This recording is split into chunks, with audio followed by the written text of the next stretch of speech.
Okay guys, I'm going to be lowering my 2016 Volkswagen Golf R.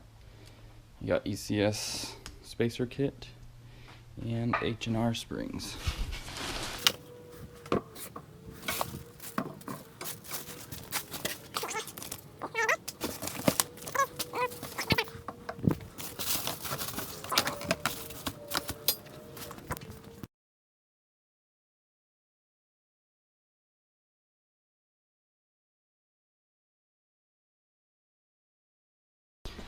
I could use air to take the wheels off, but just so you can see how some people don't even realize to loosen your lug bolt before you lift it off the ground. So that's what I tend to do.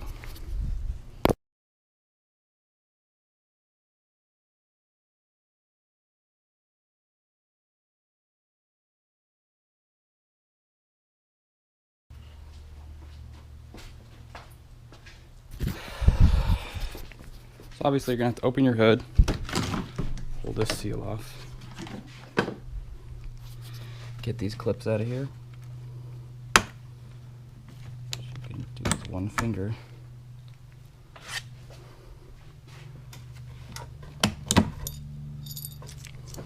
So you can lift this up.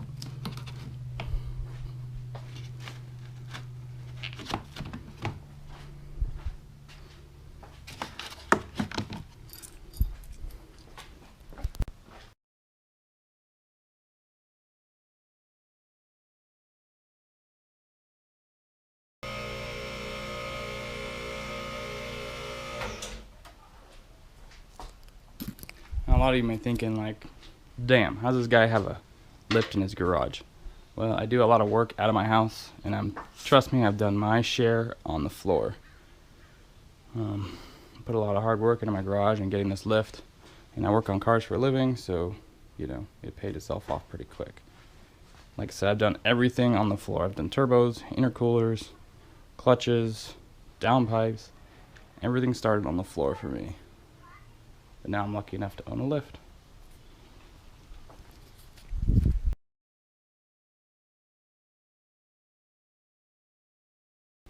I'll start with the front. I use a cart. It makes things way easier than putting on the floor. Even if you're working on the floor, I recommend a cart or a stool, so you can sit in it. And mine has a little compartment for keeping shit, as you can see, all the bolts and flywheel bolts and gaskets and everything that I've replaced. You know, that makes your life so much easier not having to put everything on the floor. Now I have DCC, so yeah, obviously I'm going to unplug this, unplug my wheel speed sensor, brakes pad sensor. I'm going to try to get more light in here too for you guys.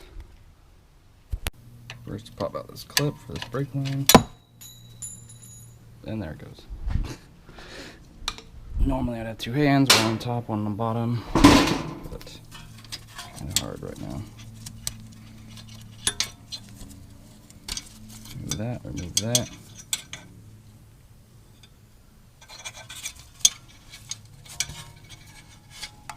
Unplug your wheel speed sensor.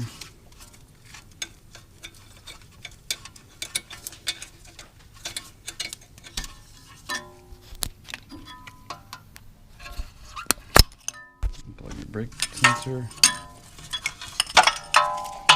So those are all free. And link off. I lied, I'm going to use air.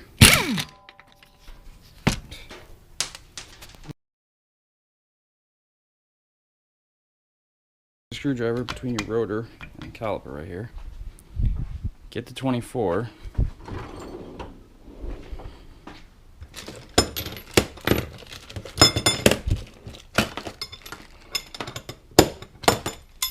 And then take this axle out.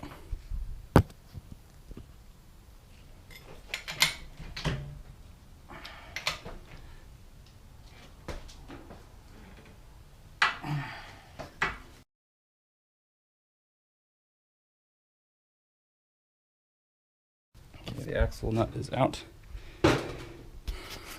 Now, A lot of people try to take the strut from here, but in my opinion, that's way more work. Then you gotta take the, I guess not on this side, you don't have to take the axle out, but on the driver's side you do. Which I've seen a lot of people online not get the bolts tight enough, and the axle comes out and they break a hole in their transmission. Like I said, you can do it my way or not.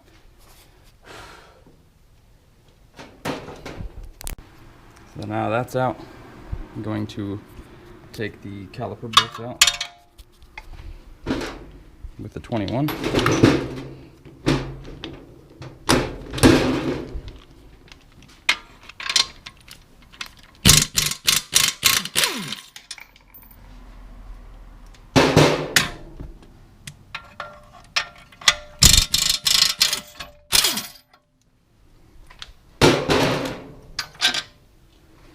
Now the caliper is loose, and now you can hang it up.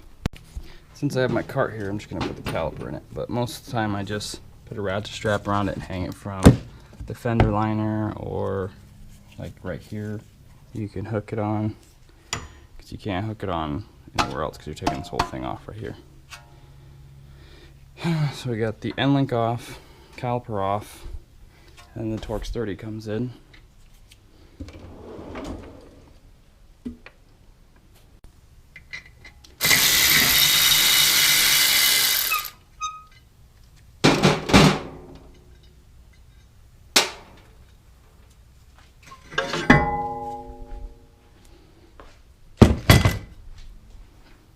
Okay, now you got all that off. Now the next thing I'm going to take off is the tie rod, which is a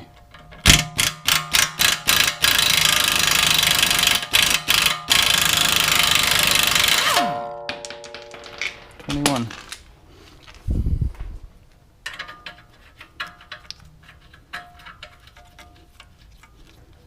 I just play everything cool like I didn't see that socket fly off way over there. Okay, now you can grab your hammer. This is the way that I do it, because you need a special tool to pop this out.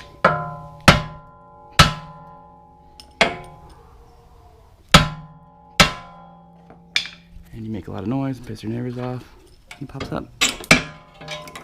And you get that off.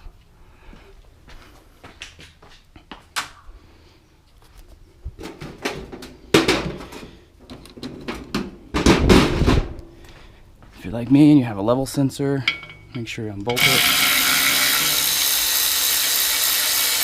or else you're gonna break it, like almost everybody does. It's 10 mil. So now you can turn it pretty freely without the tie rod on. And now we're gonna take the lower controller off, which is a 16. 3/16 actually.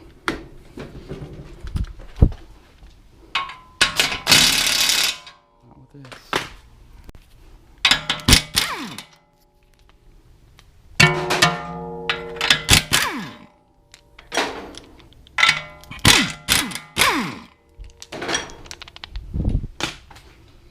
Now you can pull your control arm off, push your axle through, and your axle will come out the back like that, so you don't have to take off the triple squares, which I don't think you have to do for the passenger side. I've always done it this way, so I've heard people say otherwise. Now I'm just going to take the 13s off up here and pull the strut out.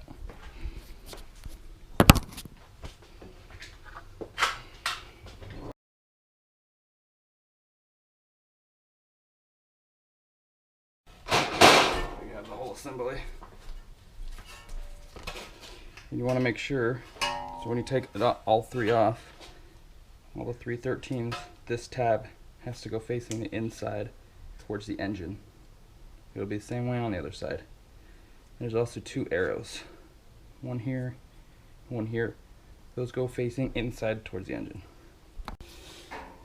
Now most people are going to be doing this without the proper tools, which It's kind of like me. Sometimes I do it, sometimes I don't. So you can just blast this off. I wouldn't attempt it on a Golf because those springs are super long. So you just shoot it off.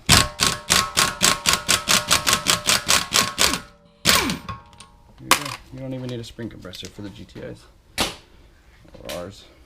Make sure when you pull this apart,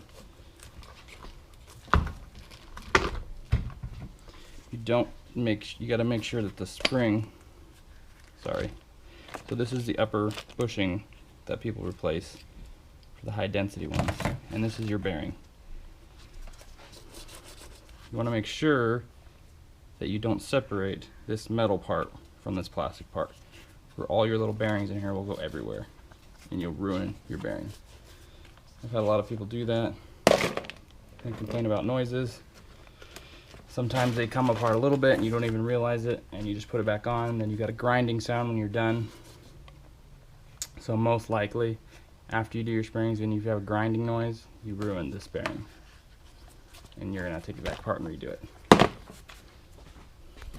Now, I don't know if it's DCC only, but they come with new bump stops.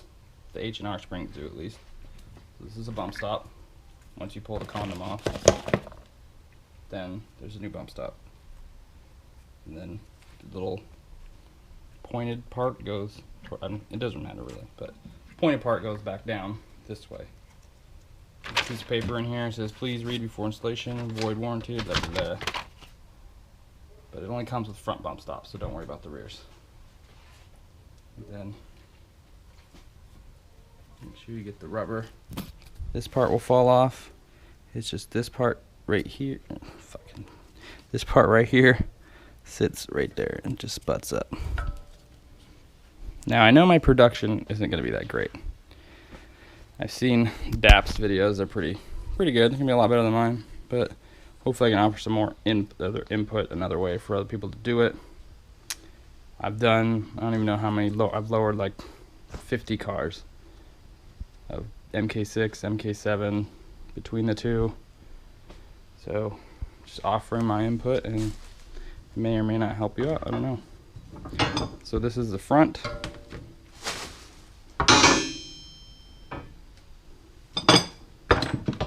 That's the old one. That's the new one. It's kind of hard to see. So then you make sure your letters are pointing up, and there's an F on there for front, and then you just put the new one on. This end piece goes right here. It'll stop right there.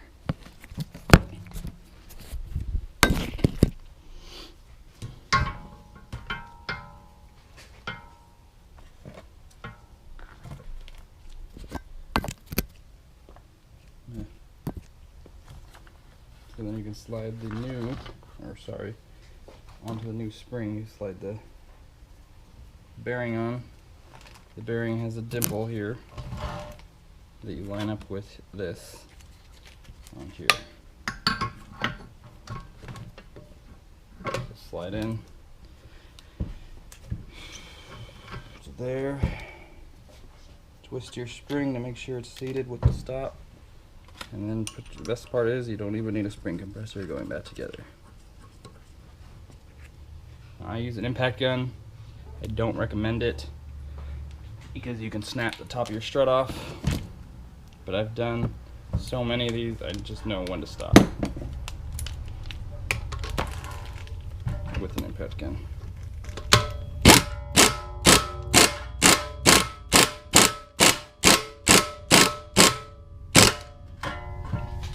You'll feel it, it'll hit and start spinning the top if you decide you want to use an impact gun.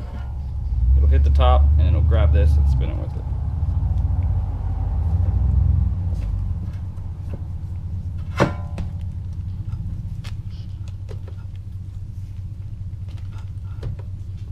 I'm reusing all my hardware. A lot of parts you're supposed to replace, like this nut, like almost every single bolt you pull off. You need the nuts for the lower control arm. You need a new nut for, you're supposed to, but as per manufacturer. But I've lowered plenty of cars and my own without using new hardware, and I've never had a problem.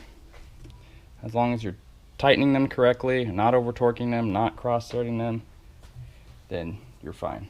I've done hundreds of cars reusing bolts. It's not that big of a deal. I mean, well, you know, he say, she say, but you know, if you don't have the budget to buy the new kit from ECS Tuning, blah blah, you can reuse your old bolts and nuts, and you will not have a problem, trust me. Not saying, yeah, whatever.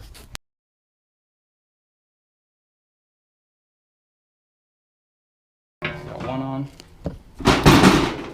and here's the other two. This is what they look like. I'm sorry that I do not have the proper production gear to show you, but there's that one that I started. And then you just look from the bottom and, you know, tighten those up. What also helps is to be able to get this axle back in here. So, wait, just...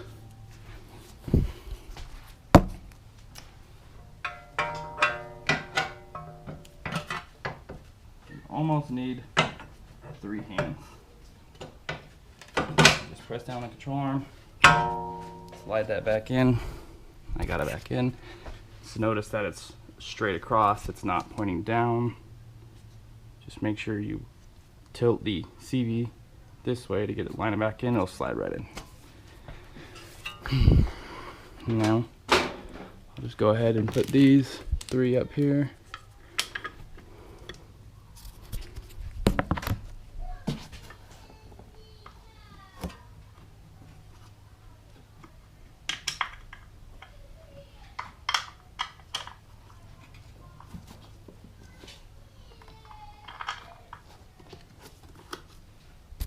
So you just turn this whole part, it'll turn the top.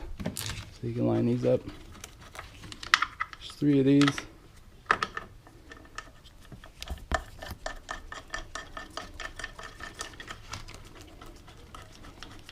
I'll put all the torque specs in the description, in the video description. I don't want to look all up right now. Even though, you know, I should be using the torque specs, but a lot of times I don't because I have a really good feel for how everything's supposed to be. But like I said, I'll put them all down in the description below and which bolts the manufacturer says to replace. So yeah, I'll just go back together. I got the 3 on the top, and now I'll just put it back together.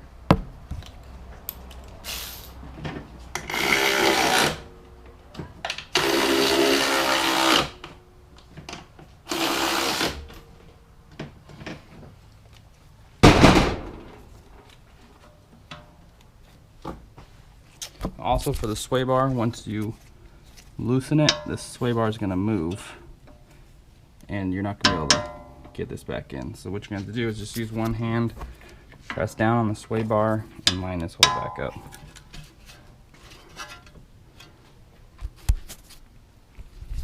There you go.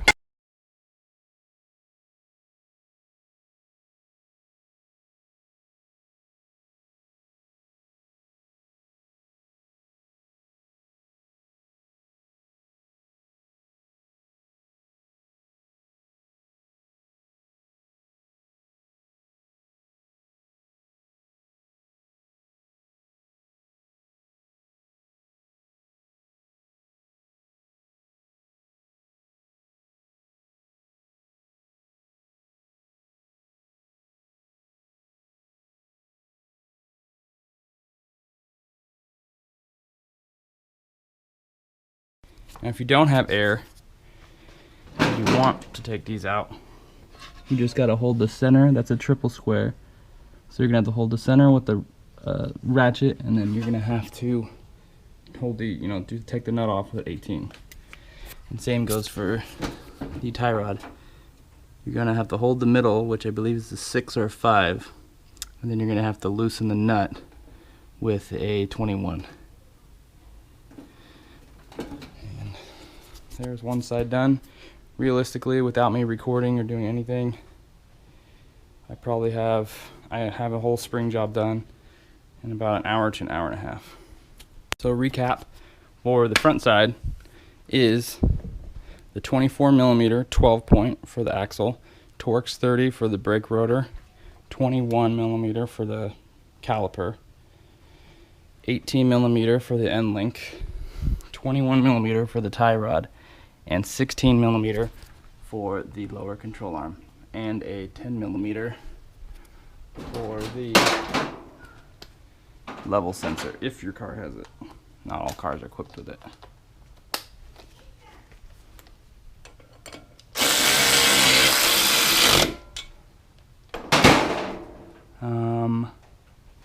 That just about covers it, and also the 13mm up here.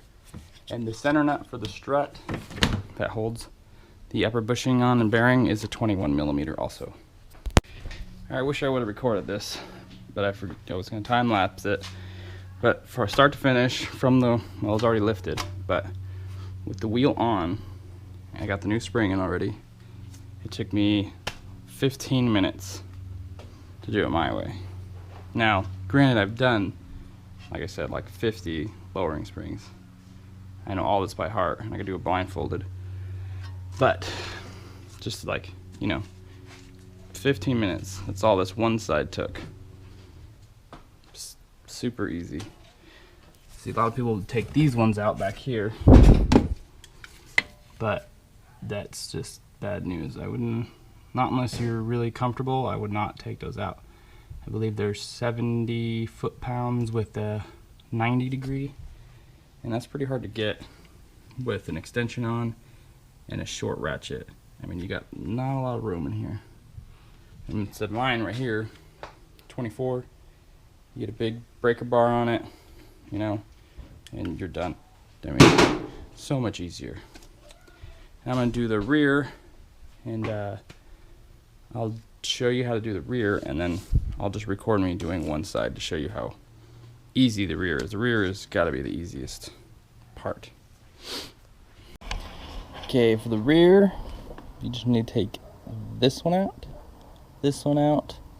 and this one. Now, if you have a lighting package, you're gonna have this level sensor. So do not forget to take that off, or else you're gonna break the arm.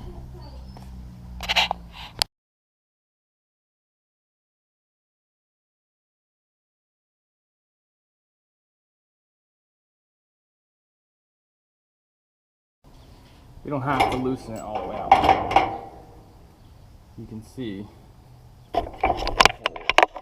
this right here. So if you move the sway bar, which is impossible pretty much by hand, the only way you're gonna be able to move it is with a jack. And that's how I'm gonna get it back in when I'll show you when the time comes. And I'm gonna take out the 18.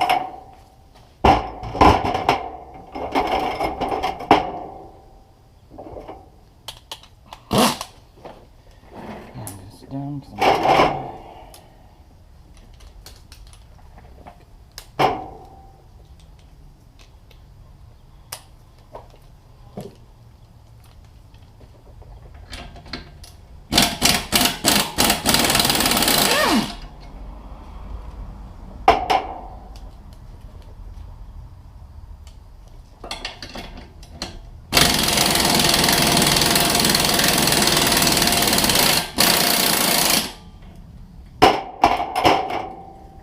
on this, you can, if you don't want to put a jack under this, you can just loosen the bolt, and then the threads will just pull it all the way out. It's not actually threaded. There goes the knuckle. It's pretty tight on that strut. So I'm going to unhook this so I can unplug it completely, just in case.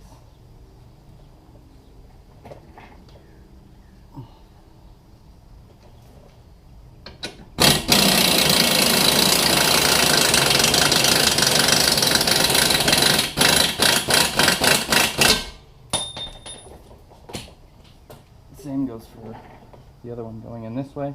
It's not actually threaded. Like if you just keep unscrewing it, the pressure of the threads will just pull the bolt out. And then now you can pull the spring out. It'll take like 10 minutes, maybe. That's how easy the back is. Grab the rear one, it'll have an R. Make sure your letters are facing up. Install the top rubber mount. And then inside, get it through. Inside here, your strut is going to rest right there where that indent is. Right. Ugh. Right. Right where the flashlight landed. Right here is where it has epic. So then I'll show you where the spring sits.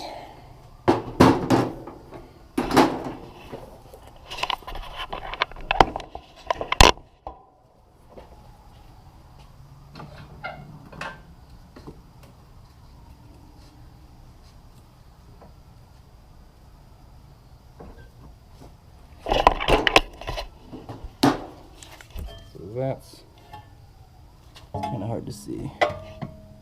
Where the bottom of the spring will sit in there.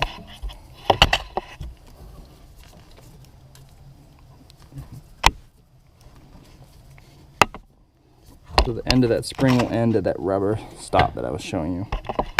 It's really hard to show you. Just make sure that's sitting in there. And then now, we're going to have to compress this, obviously. So you can use a jack. For the longest time when I was doing it on the ground, I'd always just use a jack and jack it up. But now that I got a lift, I'm just going to or something. I'll just show you.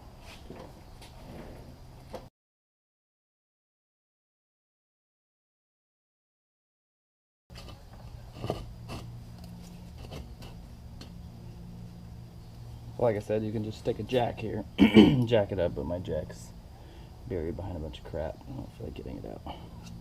So I'm going to be looking from underneath the car in the front when I lower it down to see how far I need to go.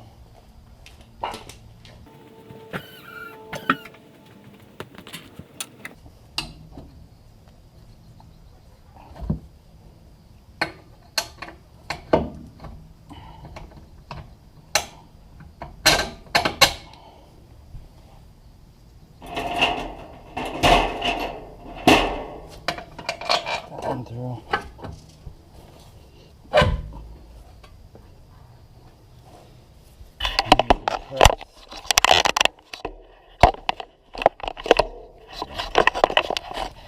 So the knuckle's pretty much just floating here, so you can just move it up and down by hand, or stick a screwdriver in there to help line you up like that. It'll pretty much get you located where you need to get. Gonna need two hands.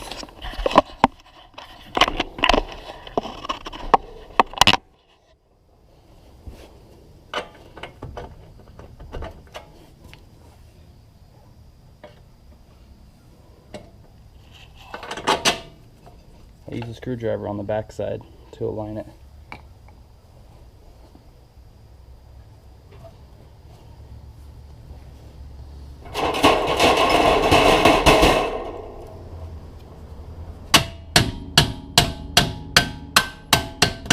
And then I just tap it in until it goes through the other side.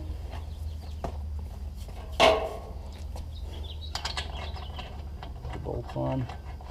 In the rear, I like to compress the suspension to get all the bushings lined up.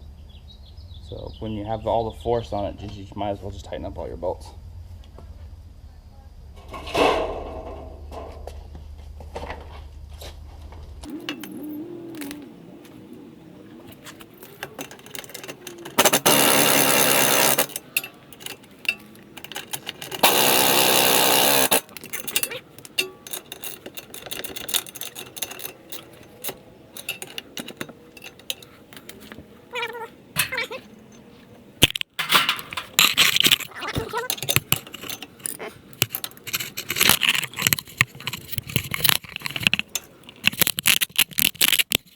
all of the pressure back off the sway bar to line up this hole.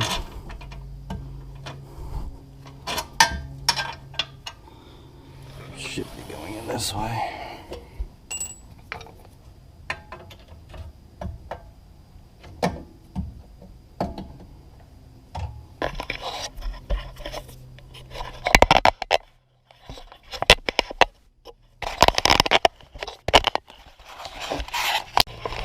So for the rear sway bar bolt, I just stuck a screwdriver through the other side until I get the hole lined up. Now the hole's lined up.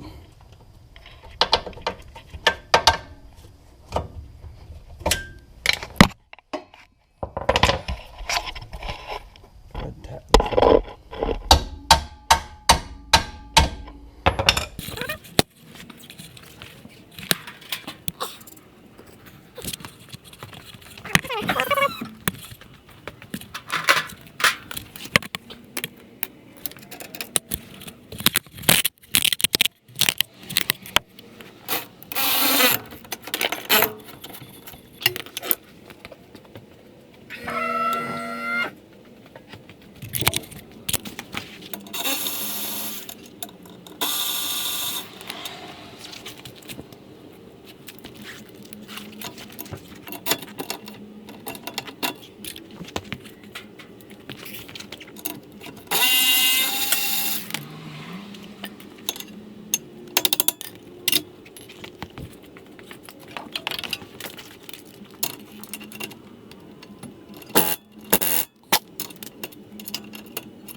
I don't think I need to tell anybody how to install these.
Don't forget your clips for these panels.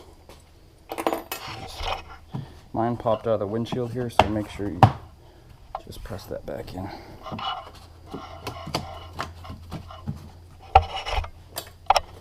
Stays between the plastic and the body.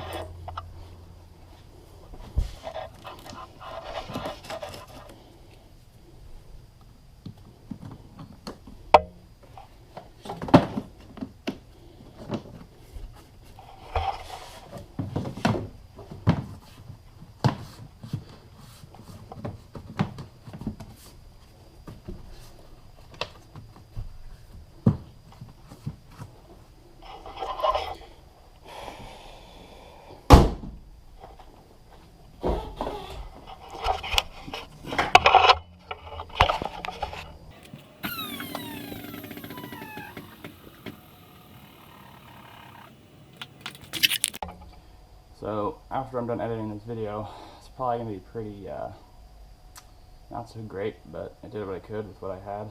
Try to help you guys out. I don't know anybody other that does it my way on the front. Maybe people will start doing it that way. Help you guys out.